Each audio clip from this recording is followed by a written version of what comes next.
Timeline, week 21. Okay, so we're going to start out this week with World War II and President Franklin D. Roosevelt. So just like last week when we did World War I, we're going to just show the abbreviation of WW2. So when we do two W's in a row, the way we distinguish between that we're doing two letters that are the same is we just move our hand a little bit. World War II. And then to do numbers instead of letters, we turn our hand backward. So this looks like a V, so if you turn your hand backward, then it becomes a 2. So World War II.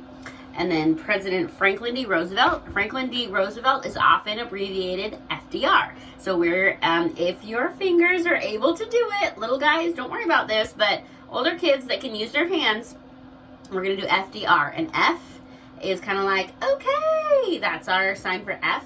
And then D looks like a lowercase letter D.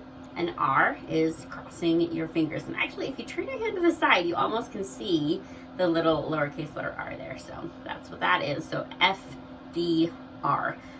World War II and President Franklin D. Roosevelt. If you're really quick, challenge yourself. Okay, then we have Stalin of the USSR and the Katyn massacre. So Stalin had a really awesome mustache there. You see that? Pretty iconic.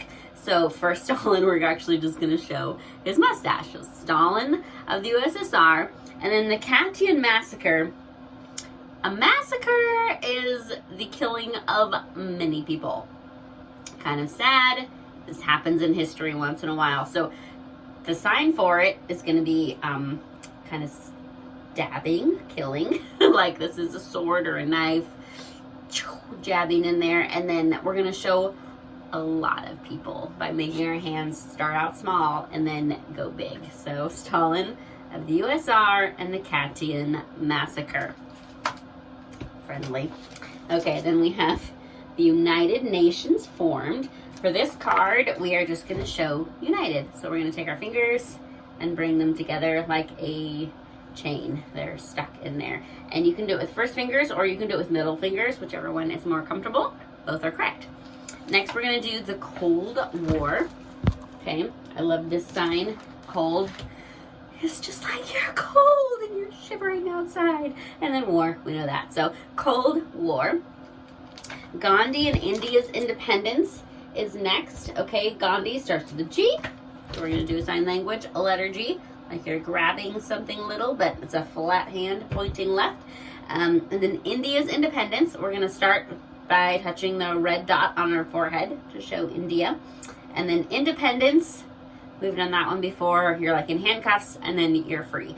Note about this one, these hands are S hands. S is for saved or safe, right? So this is the same sign for safe, for free, for independent. They all kind of have the same concept. So ASL is pretty simplified as far as language goes. Then we have Jewish state established. For Jewish, we're going to show a beard on our chin, okay? And then state, we're going to do that S hand again, but it's here. Just like when we did the L for law for Babylon, we're going to show an S for state by showing like the top to the bottom. And then we have Mao and communist victory in China. So for Mao, letter M, pretty simple. We've done that one before. And then communist, this apparently is the sign for communist. Victory in China. For China, we're often doing the buttons on a uniform. So there's buttons across and then straight down. Okay, so Mao and communist victory in China. And that's it for week 21. Woo, so close to done. See you later.